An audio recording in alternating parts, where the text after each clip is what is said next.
السلام عليكم ورحمة الله وبركاته.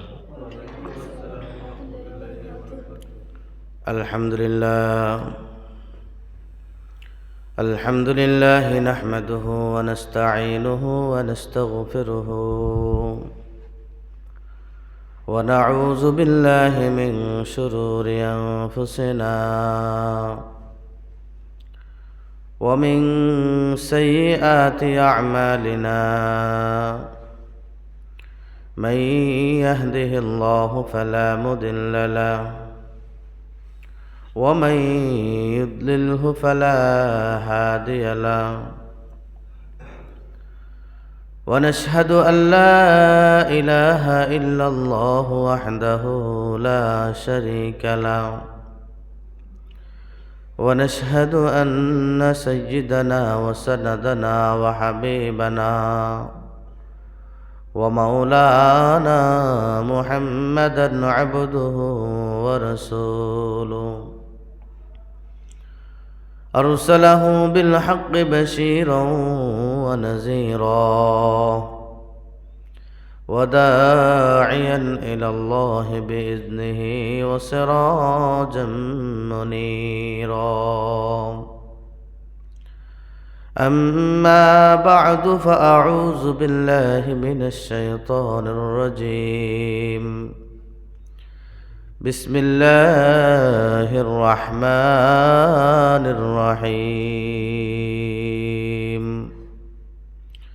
وما خلقت الجن والإنس إلا ليعبدون.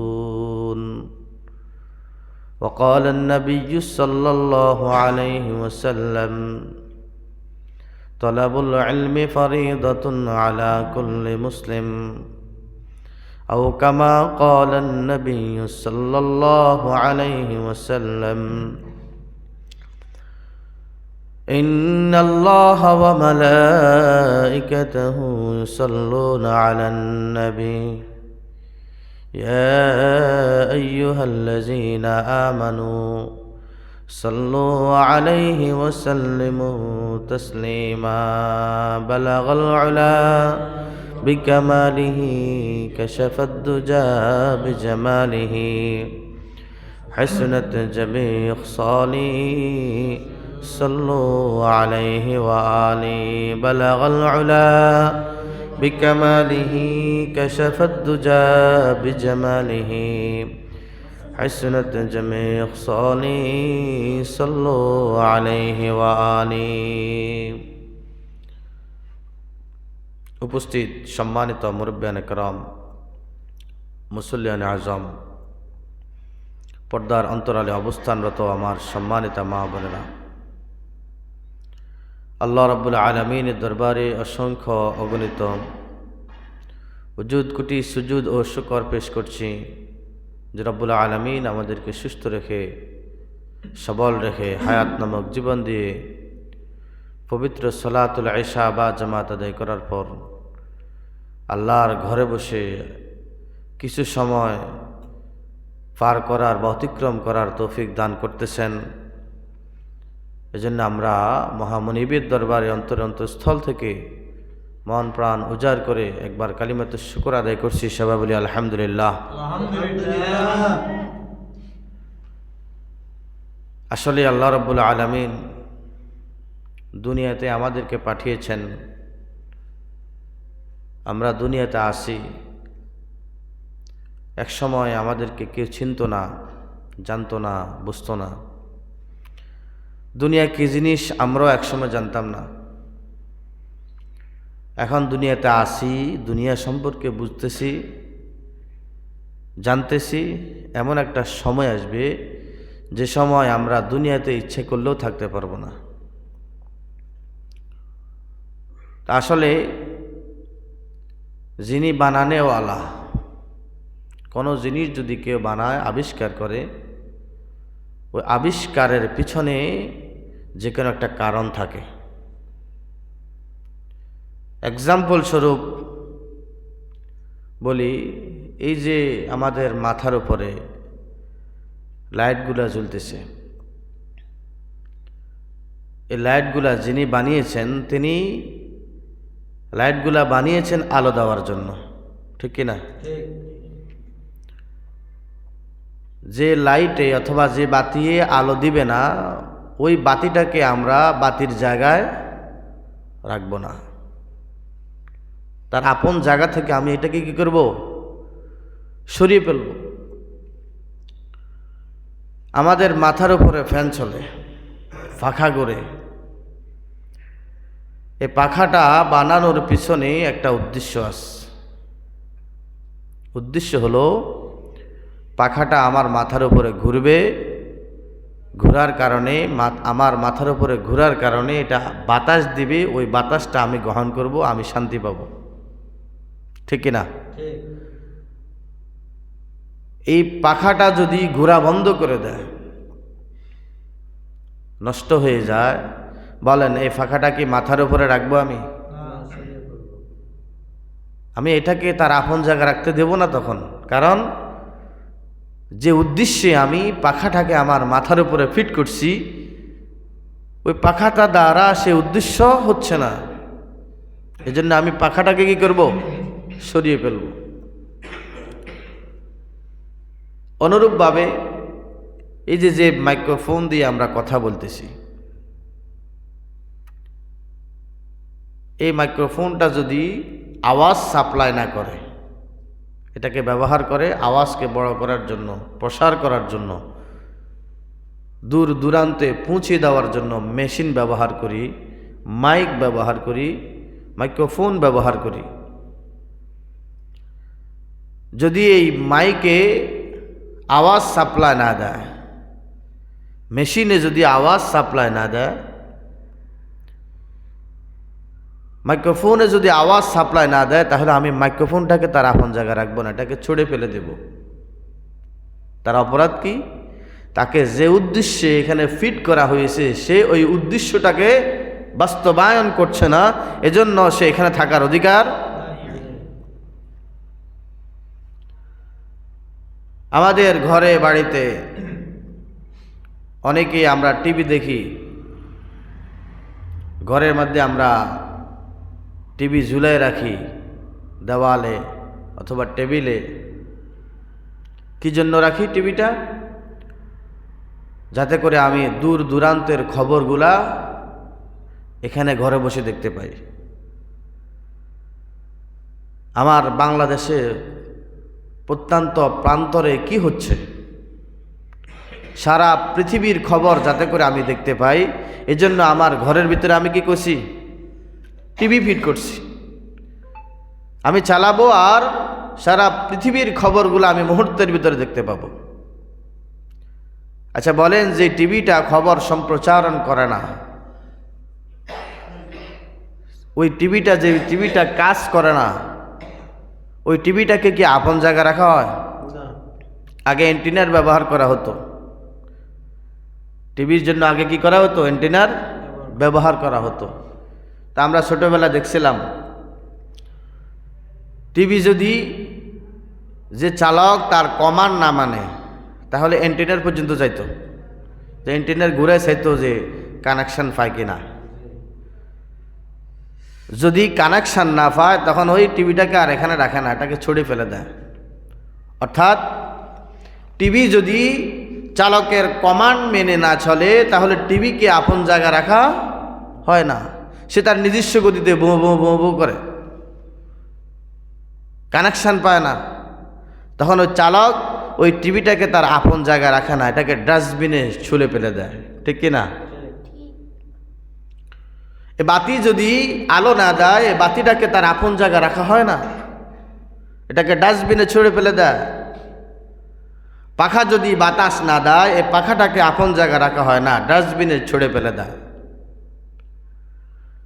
অনুরূপভাবে প্রত্যেকটা জিনিস যে উদ্দেশ্যে বানানো হয়েছে, যদি উদ্দেশ্য সফল না হয়, তাহলে কোনো ব্যক্তি ওই জিনিসটাকে তার আপন জায়গা রাখে না, ছুঁড়ে ফেলে দেয়। এতটুকু কথা আমাদের বুঝে আসছে তো? এতটুকু কথা যদি আমাদের বুঝে আসে, তাহলে আমরা বুঝতে পারলাম যিনি বানানেওয়ালা তিনি যে উদ্দেশ্যে যে জিনিসটাকে বানিয়েছেন, যদি ওই উদ্দেশ্যটা হাসিল না হয়, সফল না হয়, তাহলে বানানেওয়ালা ওই জিনিসটাকে সম্মানের আসনে রাখেন না, বেইজ্জতির আসনে ডাস্টবিনে ফেলান। ঠিক কিনা? দুনিয়ার আবিষ্কারক যদি এমন হয় যে উদ্দেশ্যে আমার আবিষ্কারক জিনিসটা বানিয়েলো, ওই যদি উদ্দেশ্যটা যদি সফল না হয়, সম্মানের জায়গাটাকে রাখা হয় না, বাতি যদি আলো বন্ধ করে দেয়, ওই বাতিটার ঘরের দেওয়ালে মাথার উপরে রাখা হয় না, পাখা যদি না করে বাতাস না দেয়, ওই পাখাটাকেও মাথার উপরে সমুন্নত করে রাখা হয় না, টিভি যদি খবর সম্প্রচারণ না করে, ওই টিভিটা পর্যন্ত ঘরে রাখা হয় না, মাইক্রোফোন যদি আওয়াজ সাপ্লাই না করে, ওই মাইক্রোফোনটা, ওই মাইকটা, ওই মেশিনটা তারা ফোন জায়গা রাখা হয় না, সম্মানের আসনটা থেকে কেড়ে নিয়ে তাকে লাঞ্ছনার আসন ডাস্টবিনে নিক্ষেপ করা হয়। ও আমার মুসলমান ভাইয়েরা, ও আমার মুসলমান বোনেরা, আমাদেরকেও তো আল্লাহ রাব্বুল আলামিন বানিয়েছেন, আমাদের তো একজন বানানোয়ালা আছে, আমাদেরকেও তো একজন সৃষ্টিকর্তা আছে, কে বলেন? আমাদেরকে আল্লাহ রাব্বুল আলামিন কি এমনি এমনি দুনিয়াতে প্রেরণ করে দিয়েছেন? এই দুনিয়াতে আসার পিছনে আল্লাহর কি কোনো উদ্দেশ্য নাই? কি বলেন সবাই, আছে না নাই? আমরা যে দুনিয়াতে আল্লাহ রাব্বুল আলামিন যে আমাদেরকে প্রেরণ করলেন, দুনিয়াতে যে পাঠালেন, আমাদের মনিব, আমাদের স্রষ্টার কোনো কারণ আছে কি নাই? অবশ্যই আল্লাহ রাব্বুল আলামিন বলেন, আমি বনি আদমকে খামাকা দুনিয়াতে প্রেরণ করি নাই। শুধু শুধু দুনিয়াতে আমি বনি আদমকে প্রেরণ করি নাই, বনি আদমকে প্রেরণ করার পিছনে একটা উদ্দেশ্য আমার আছে। ওই উদ্দেশ্যটা হলো ওয়ামা খালাকাতুল জিন্না ওয়াল ইনসা ইল্লা লিয়াবুদুন। আল্লাহ রাব্বুল আলামিন বলেন, দুনিয়াতে মানব জাতি আর জিন জাতিকে আমি এমনি এমনি বানাই নাই, এদেরকে আমার একটা উদ্দেশ্য আছে, আমাদেরকে পাঠানোর পেছনে।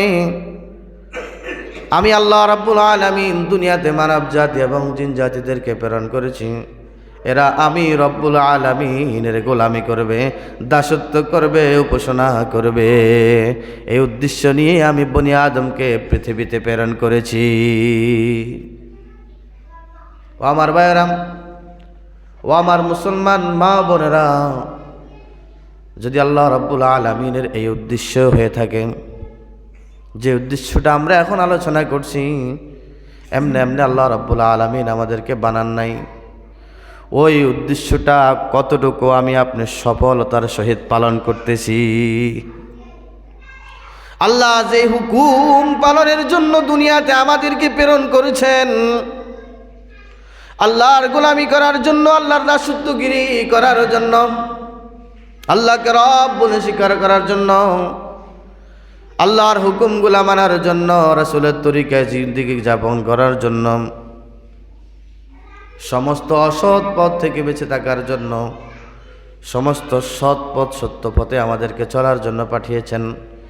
যদি এই উদ্দেশ্য হয়ে থাকে, প্রত্যেকে বুকে হাত দিয়ে বলেন, আল্লাহ রাব্বুল আলামিন আমাদের স্রষ্টা, স্রষ্টা আমাদেরকে সৃষ্টি করেছেন তার মতো নিজের জিন্দেগিটাকে গঠন করার জন্য, তার বাতলানো, তিনার বাতলিয়ে দেওয়া দিক নির্দেশনা অনুযায়ী জিন্দেগিটাকে পরিচালনা করার জন্য, নিজের মন গড়া জিন্দেগি যাপনের জন্য নয়। ওই আল্লাহ রাব্বুল আলামিনের পথে আমরা কতটুকু হাঁটতেছি? আল্লাহ বানিয়েছেন আল্লাহর গোলামি করার জন্য, আল্লাহকে ডাকার জন্য। তাহলে বলেন আপনারাই, আমরা যারা আল্লাহর বান্দা, আমরা যারা আল্লাহর উদ্দেশ্য হিসাবে, আল্লাহ যে উদ্দেশ্য আমাদেরকে দুনিয়াতে প্রেরণ করেছেন, ওই উদ্দেশ্যটা আমরা যারা পালন করতেছি না, আমাদের জায়গা কথা হবে। একটু আগেই আমরা বলেছি যে জিনিসটা যে উদ্দেশ্যে বানানো হয়েছে, যদি ওই উদ্দেশ্যটা পূরণ না হয়, বানানেওয়ালা সম্মানের স্থানে রাখেন না, বানানেওয়ালা তখন তাকে ডাস্টবিনে নিক্ষেপ করেন। আল্লাহ রাব্বুল আলামিন আমাদেরকে বানিয়েছেন সম্মান দিয়ে, যা তা সম্মান এমন সম্মান দিয়েছেন। আল্লাহ রাব্বুল আলামিন বলেন, লাকাদ খালাকনাল ইনসানা ফি আহসানি তাকওয়িম। সবচেয়ে উত্তম অবয়বে, সবচেয়ে সুন্দর আকৃতিতে আল্লাহ রাব্বুল আলামিন আমাদেরকে বানিয়েছেন। শুধু বানিয়ে শেষ করেন নাই, আমাদেরকে সৃষ্টির সারা জীব হিসাবে উপাধি দিয়েছেন, সম্মানের স্থানে আমাদেরকে রেখেছেন। শুধু দুনিয়াতে সম্মান দিয়েছেন তাই না, যদি আল্লাহর হুকুম পালন করতে পারি, আল্লাহ রাব্বুল আলামিন সম্মানিত স্থান জান্নাতুল ফেরদাউস আমাদের জন্য রেখেছেন। যদি দুনিয়াতে আল্লাহ যে উদ্দেশ্যে বানিয়েছেন সেই উদ্দেশ্যটা যদি সফল করতে পারি, আল্লাহর হুকুম মেনে যদি জিন্দেগি পরিচালনা করতে পারি, রাসূলের তরিকায় যদি জিন্দেগিটাকে গঠন করতে পারি, দুনিয়াতে শুধু সম্মান দিয়ে শেষ করবেন না, পরকালে অনন্ত অসীম দিনের, অসীম যুগের এক অপূর্ব সুন্দর ঠিকানা, এক শান্তির ঠিকানা, যে শান্তির ঠিকানায় একবার ঢুকে গেলে আর কেউ সেখান থেকে বের করবে না, ওই জায়গার নাম হলো জান্নাতুল ফেরদাউস। যারা আল্লাহর উদ্দেশ্য সফল করবে, আল্লাহ যে উদ্দেশ্যে বানিয়েছেন, পৃথিবীতে পাঠিয়েছেন, যারা ওই আল্লাহর উদ্দেশ্যগুলোকে পৃথিবীতে সফল করবে, বাস্তবায়ন করবে, আল্লাহ রাব্বুল আলামিন চিরস্থায়ী সুখের ঠিকানা জান্নাতুল ফেরদাউস দিয়ে তাদেরকে ধন্য করবেন। পক্ষান্তরে আল্লাহ যে উদ্দেশ্যে বনি আদমকে পৃথিবীতে প্রেরণ করেছেন, যদি সে উদ্দেশ্যখানা সফল না হয়, আল্লাহর মতাদর্শে যদি জীবনটাকে পরিচালনা না করে, রাসূলের তরিকায় যদি জিন্দেগিটাকে না গঠন করে, আল্লাহ রাব্বুল আলামিন বলেন, তাহলে তুমি উদ্দেশ্যহীন হয়ে গেলে। আমি যে উদ্দেশ্যে বানিয়েছি সেই উদ্দেশ্য তোমার সফল হচ্ছে না, তুমি সে উদ্দেশ্য সফল করার জন্য চেষ্টাও করছো না। সুতরাং তুমি তোমার আসন থেকে ফিরে এসেছ, সম্মানিত স্থানে আমি রেখেছি, সম্মানিত স্থানে তুমি থাকো নাই, এজন্য তুমি তোমার আপন জায়গায় থাকার জন্য তুমি প্রযোজ্য নয়। এজন্য আমি আল্লাহ রাব্বুল আলামিন তোমার জন্য একটা জায়গা বরাদ্দ করছি, তিরস্কারের জায়গা, বৎসনার জায়গা, কষ্টদায়কের জায়গা। আল্লাহ রাব্বুল আলামিন বলেন, এমন কষ্ট যেটা পৃথিবীতে কোনো মানুষ কল্পনাও করতে পারে না, এমন অশান্তির ঠিকানা আমি রেখেছি। ডাস্টবিন নামক জাহান্নামে আমি নিক্ষেপ করব, যেহেতু যে উদ্দেশ্য আমি দুনিয়াতে তোমাকে প্রেরণ করেছি, তুমি ওই উদ্দেশ্যটাকে ভুলে গিয়েছ। এজন্য তোমার জায়গা থেকে তুমি সরে এসেছ, সম্মানের স্থানের কাজ তুমি করো নাই। সুতরাং তোমাকে সম্মানের স্থানে রাখা হবে না, তোমাকে লাঞ্ছনার জায়গায় রাখা হবে, তোমাকে তিরস্কারের জায়গায় রাখা হবে। আর ওই জায়গার নাম আমি রেখে দিয়েছি ডাস্টবিন নামক জাহান্নাম। এই জন্য আমার ভাই বোনেরা, পৃথিবীতে আল্লাহ রাব্বুল আলামিন যে উদ্দেশ্যে আমাদেরকে প্রেরণ করেছেন, আল্লাহকে ডাকার জন্য, আল্লাহর হুকুম পৃথিবীতে প্রতিষ্ঠা করার জন্য, রাসূলের তরিকায় নিজের জীবনটাকে গঠন করার জন্য, রাসূলের আখলাকে নিজের জীবনটাকে, চরিত্রটাকে, আদর্শটাকে বাস্তবায়ন করার জন্য প্রেরণ করেছেন। যদি আমরা গঠন করতে পারি, তাহলে পৃথিবীতে আমরা সেরা জাতি থাকব, কবরেও আমি সেরা মানুষ থাকব, হাসরে আমি সেরা মানব হিসেবে থাকব, ফুলসেরাতেও আমি প্রধান অতিথি হিসাবে আল্লাহর জান্নাতে প্রবেশ করব। আর যদি আল্লাহর উদ্দেশ্য বাস্তবায়ন না করি, রাসূলের মতাদর্শ জীবন পরিচালনা না করি, তাহলে আল্লাহ রাব্বুল আলামিন বলবেন, তুমি আমার মতাদর্শ, আমার পথ থেকে তুমি বিমুখ হয়ে গেলে, উদ্দেশ্যহীন হয়ে গেলে। এজন্য তোমার জন্য আমি একটা ঠিকানা রেখেছি, সেটা হলো ডাস্টবিন নামক জাহান্নাম।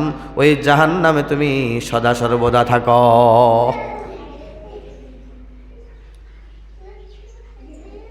এজন্য আল্লাহ পাক আমাদেরকে বানিয়েছেন কি জন্য? আল্লাহর বন্দেগী করার জন্য, আল্লাহর উপাসনা করার জন্য, আল্লাহকে ডাকার জন্য। আল্লাহকে যে যত বেশি ডাকবে ওই বান্দা আল্লাহর তত নৈকট্য লাভ করবে। সুবহানাল্লাহ। আল্লাহকে যত বেশি যে ডাকবে তত সে কি করবে? আল্লাহর নৈকট্য লাভ করবে। আল্লাহ রাব্বুল আলামিনকে সদা সর্বদা ডাকতে হবে। আল্লাহকে আমরা যদি গোপনে গোপনে ডাকি, আল্লাহ পাক আমাদেরকে গোপনে গোপনে স্মরণ করবেন। সুবহানাল্লাহ। আল্লাহকে যদি প্রকাশ্যে ডাকি, আল্লাহ প্রকাশ্যে আমাদেরকে স্মরণ করবেন।